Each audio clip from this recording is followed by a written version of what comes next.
Hey guys, I'm Stutterstruck. I'm here at PAX West with Daniel for Azoove.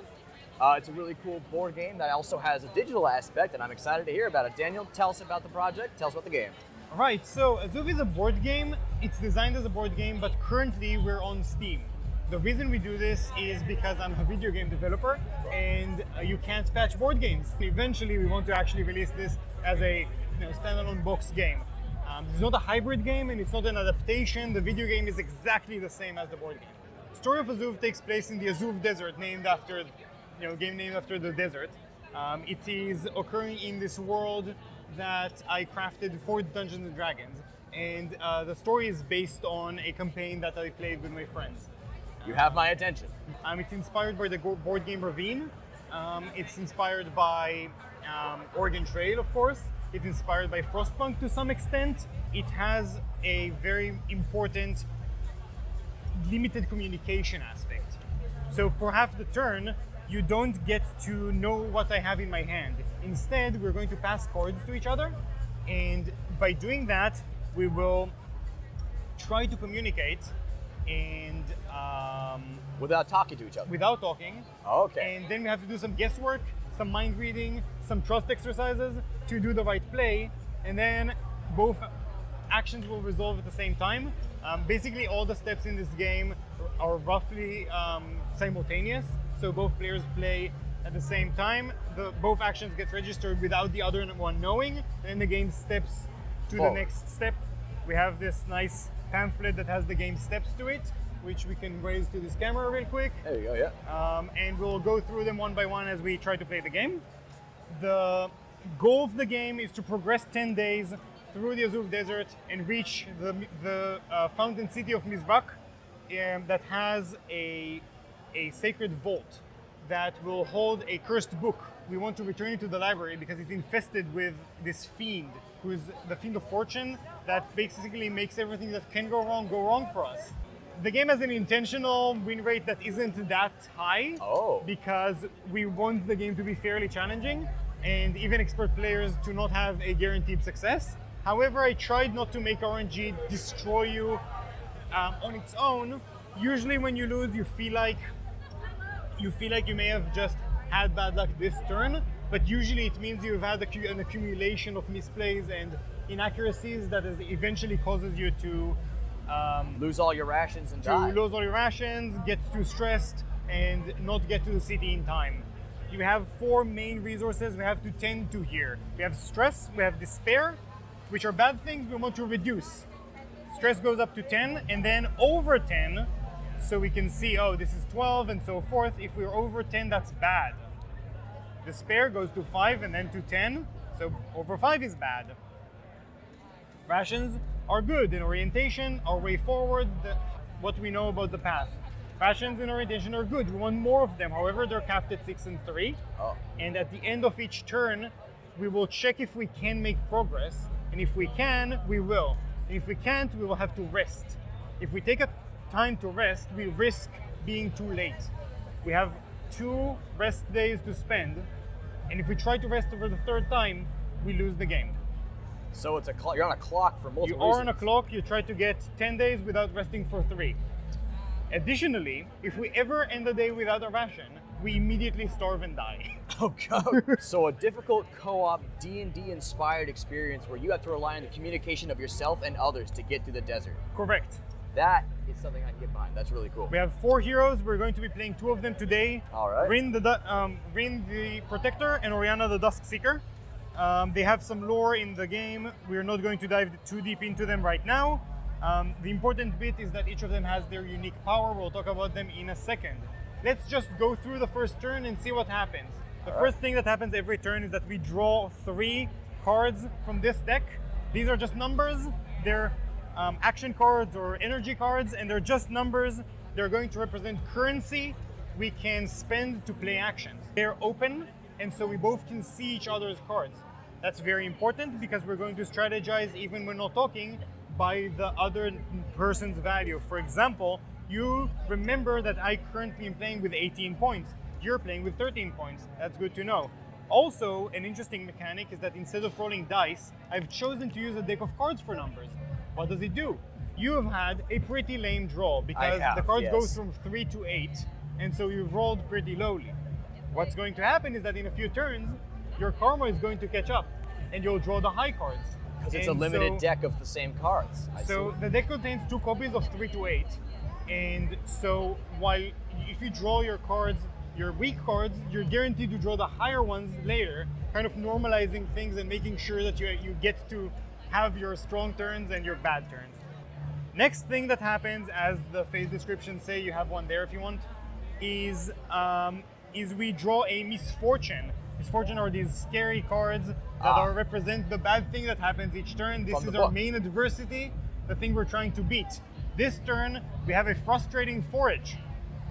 We have a bunch of text here, but I'll summarize it as we want food, we see food on top of a hill, we have a rough time getting to it, however, we do get to it. Someone of us is going to be climbing that mountain and we get to choose which one, having them lose health. We will have bad things happen to us. So we gain 7 stress, 3 despair, and 1 ration, which is a 7 positive stress. thing. So we gain 7 stress, All the way to 10 already. 3 despair, and 1 ration. This is a very polarized card that is saving us the need of a ration. However, we are on the Despair and edge, stressed, yeah. on the edge on the mental stats, and so we will want to deal with them promptly. How are we going to do that? We're going to move to the next phase, and as this notes, we are going to stop talking. Now, obviously, I'm going to keep talking, but we're going to not talk about strategy or the cards in our hand. We're going to look at this card, and it says 3. We're going to draw 3 opportunity cards. You can show each hand real quick. So these are my opportunities. A lot. On the top left, you're going to see the cost. Then there's effects. You're going to see some symbols you might not know. The yellow one, don't worry about it for just a moment. Got it? All right. Think about which card you want me to have and give it to me by placing it face down, and I will do the same for you. All right. Now we get to look at this card. Interesting. We have exchanged the same card, which is pretty funny. I'm not going to lie. So, the next action we can take is inspiration. We're allowed to help each other by expanding one of our cards to give that card to our friend. The way this works is that we use the inspiration mechanic, which is this dial. This dial goes from 0 to 12 and is a prototype. It's a bit inconvenient right now, but we're dealing with it. This is like a card in the sense that it can be any number, and if we spend it like any card, it's kind of like breaking a piggy bank. It goes straight to 0, even if we use an action that costs 3. I can now flip over a card and give you 5 inspiration points, which I will do. So now you have 5 plus whatever you have in your hand To spend on my card. to spend on your cards. Now, if you want to do the same to me, you could, but for the sake of explanation, let's not. Yeah. And I shall proceed to action. You may expend action cards to play a card. However, don't expend them yet. You don't need to. You can't give me information because we want to keep it secret. This is the fun part of the game where we get to miscommunicate and cry about it. So we're going to put down, face down, the action we're going to play.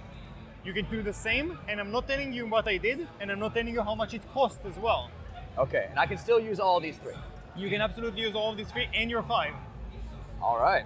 Then I'll Now play that we this. chose, we're going to move down to resolution, and we can resume talking. We can now Okay. strategize, and we can see together what happened.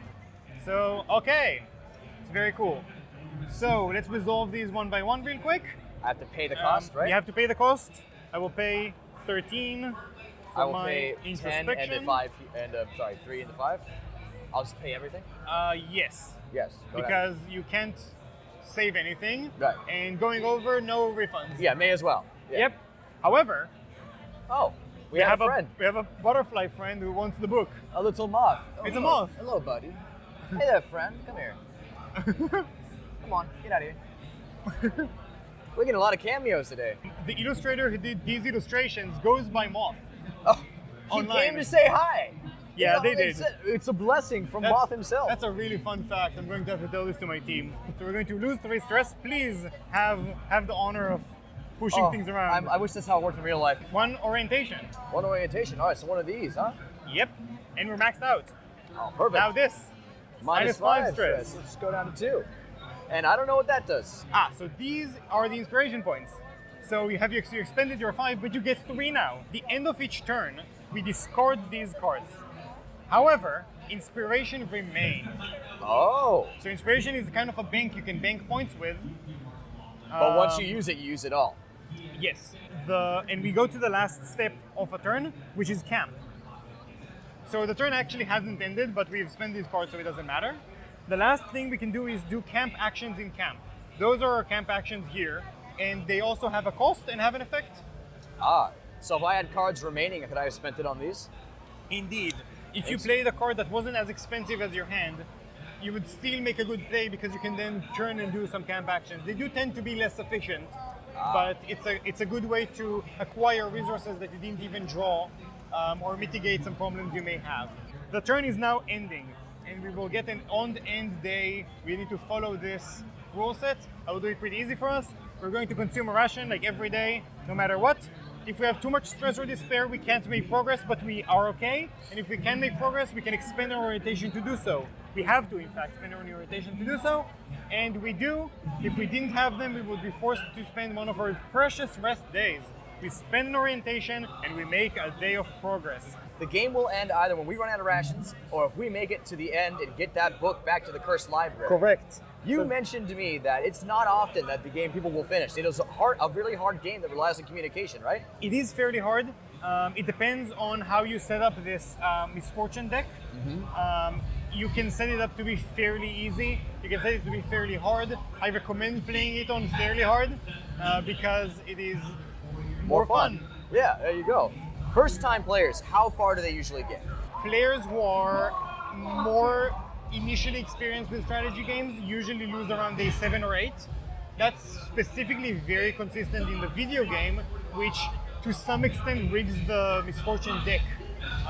It doesn't exactly rig it, but it sets it up to be an interesting game where the start is less destructive and it ramps up over time. And then around day 7, people tend to start losing or maybe just lose outright. Well, thank you so much for showing me, Daniel. This game looks really cool.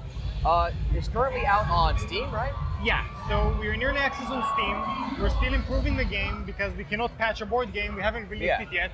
We want to keep getting feedback from the community, have all the good strategy players play the game, give us the feedback, make us change the cards that are overpowered, make the game even more hard for them. In fact, we have a system called Spite in the video game, kind of like Ascension levels, where you can increase the difficulty exponentially 10 levels to make the game very, very difficult. And to mitigate that, we also have the ability to obviously start at a slightly more favorable position. We've started in kind of like a middling position, but you can start with all the rations and all the stuff, and then try to beat Spite 10, which is still an incredible challenge. This looks like a really fun game. I would love to try it on stream. Thank you so much for showing me, Daniel. Is there anything else you'd like to say before we wrap up this interview? No, I don't think so. I think we got the gist of it, and I hope you survive your first journey, but it's not likely. I don't think. Watch me die in the desert on stream soon. Thanks again. This is again Daniel with Timeless Toucan. This is Azoove. Go check it out on Steam, and go check it out when it comes out in material. Thank you guys so much for watching.